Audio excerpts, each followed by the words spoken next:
Hi and welcome to another Watch Geek video. Today we'll be doing a tutorial for the module 3031 that's in this G9000 Mudman. Now, just like in all my other tutorial videos, in the description you will find a table of content with time codes, so you can jump to specific parts of the video or functions of the watch. However, I would advise you to watch the whole video the first time, just so you get acquainted with all the functions that this watch offers. The first thing that I'm going to show you is how to set up the time, the calendar, and different settings of this watch. So the initial setup. To do so, you have to be in the home screen. If by any chance you're not, using the mode button, you will cycle through the modes until you get to the home screen.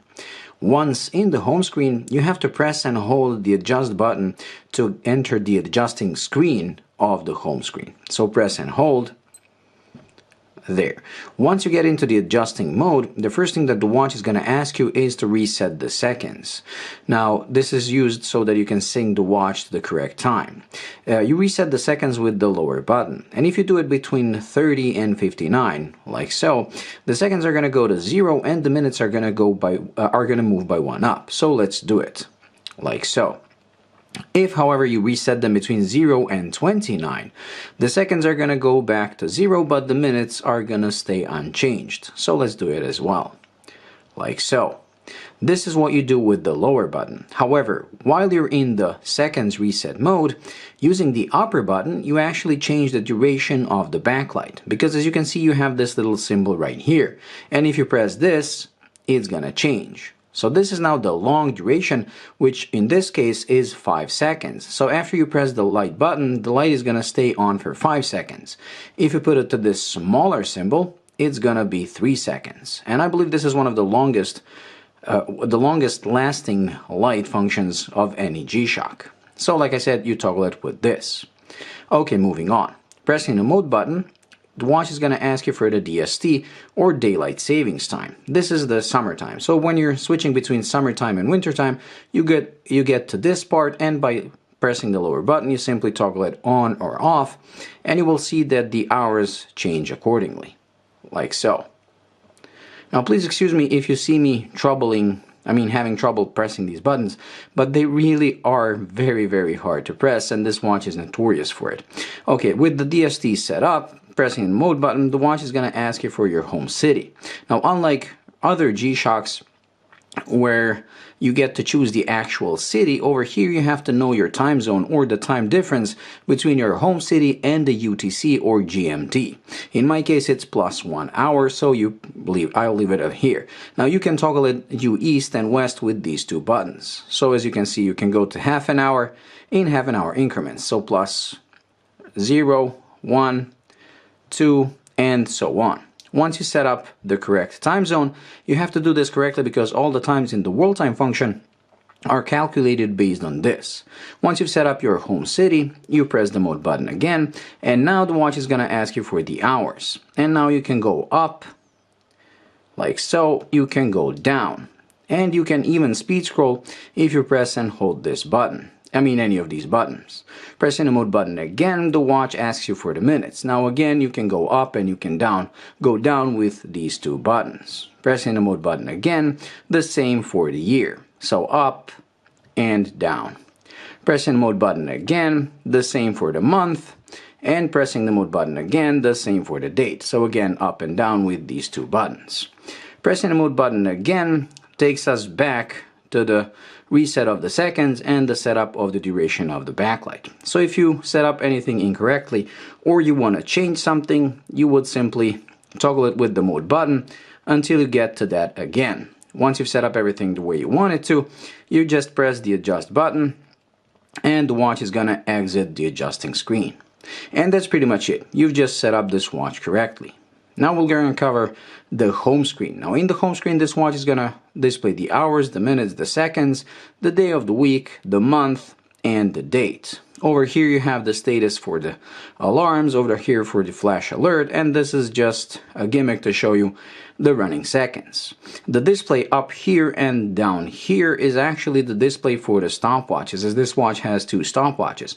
So if you have them running independently, each one of these sections over here up is 5 minutes, from 0 to 60 minutes. And down here it's for the second stopwatch, from 0 to 60. It kind of lets you keep track of the stopwatch while you're in the home screen.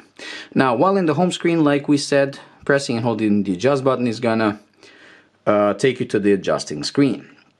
Pressing the mode button is gonna cycle you through different functions until you go back to the home screen. However, pressing and holding is not just gonna jump to the next function, but it's also going to activate the mute function. So if you press and hold,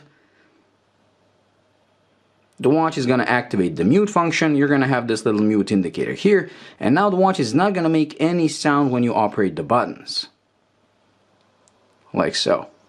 Again, if you want to turn off the mute function, you don't have to be in the home screen. It's just that you cannot be in any of the adjusting screens. So you have to be in a regular screen and press and hold the mode button again until the mute disappears, like so. Now the watch makes the sound again.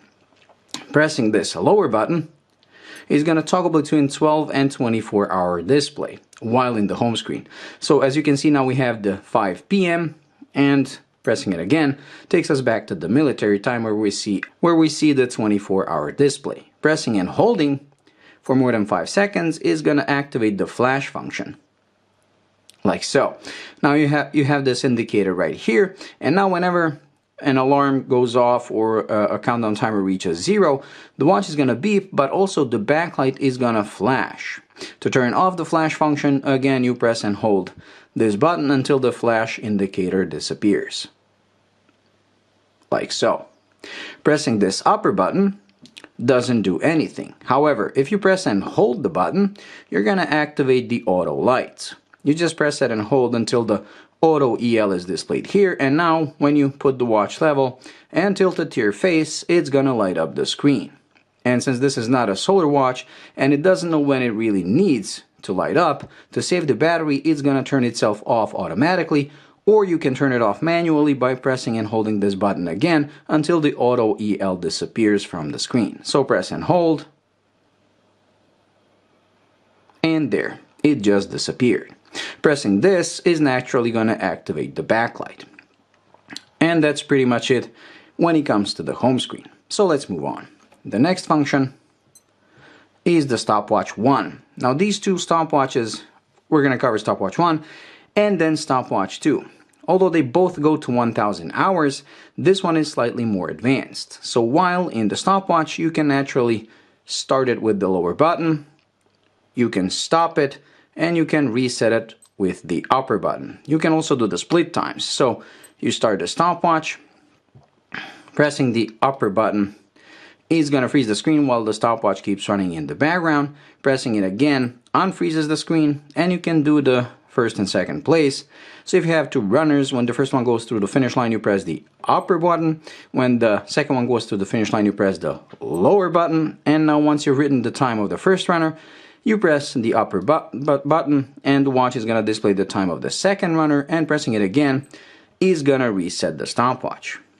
Pretty much the same as all other G-Shock stopwatches. However, this stopwatch 1 also has a pre-start function. So while the stopwatch is not running when it's on zeros, pressing the upper button is going to toggle it to -5. So now when you press the start, the watch is going to count down 5 seconds and then start the stopwatch, because this watch was aimed at rally drivers. So start,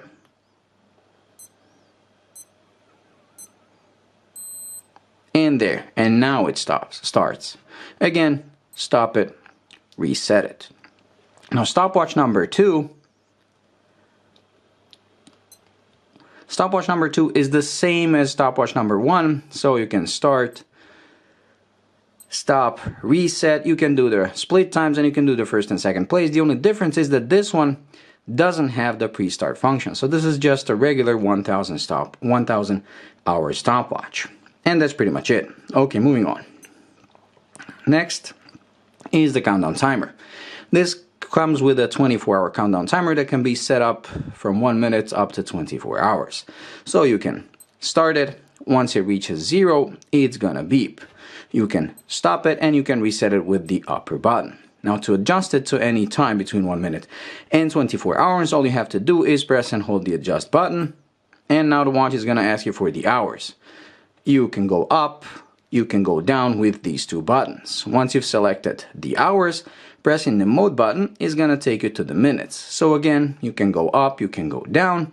Once you've selected the minutes, there are also a couple of things that you can do. Once you press the mode button, the watch is going to ask you whether you want it to be a one-time countdown timer or an auto-repeat countdown timer, meaning that once it reaches 0, it's going to restart the cycle, which is pretty useful when you're on medication or something like I explained in many of my videos. But that's not all. Pressing the mode button again, the watch is going to ask you for the progress beeper, so you can toggle this on or off with the lower button. If you put it to on, now the watch is going to beep when it reaches the last 5 minutes of the countdown cycle, and once it reaches the last 5 minutes, it's gonna beep every single minute until it reaches 0, and the last 10 seconds are also gonna be beeped, and then it's naturally gonna beep when it reaches 0. So you can turn it off or on with this lower button. Okay, to exit the adjusting screen of the countdown timer, you press the adjust button again, and now we have an auto repeat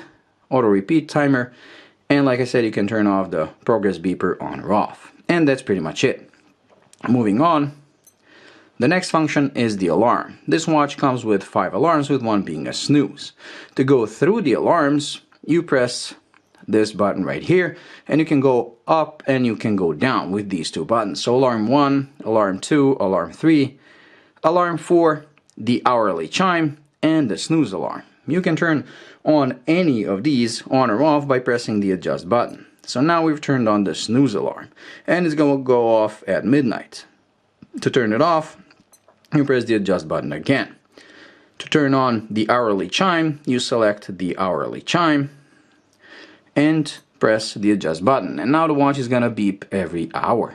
To turn it off, again you press the adjust button, and naturally you can adjust any of these alarms to any desired time by pressing and holding the adjust button.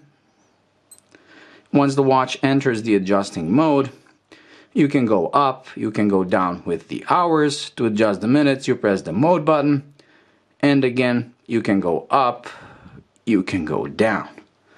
And that's pretty much it. Once you've adjusted the alarm to the desired time, you press the adjust button to exit the alarm function, to exit the adjusting screen. And as you can see, even if the alarm was turned off, once you start adjusting it, it's going to turn itself on automatically. And this little ALM indicator here is going to be on. As you can see, each one of these alarms has its own indicator. So if we turn on the alarm, let's say 3, this box right here is going to light up. Like so. When you turn it off, it's gonna darken back. Like so. And that's pretty much it when it comes to the alarm. Moving on, the last function that this watch has is the world time function. Now in the world time function, you can move east and west with these two buttons by simply pressing one or the other. And you can also turn on or off the DST for each time zone individually by pressing and holding the adjust button. So press and hold, and as you can see, the DST has just been turned on for Tokyo and the time has been moved accordingly. To turn it off, you press and hold again, and it turns itself off.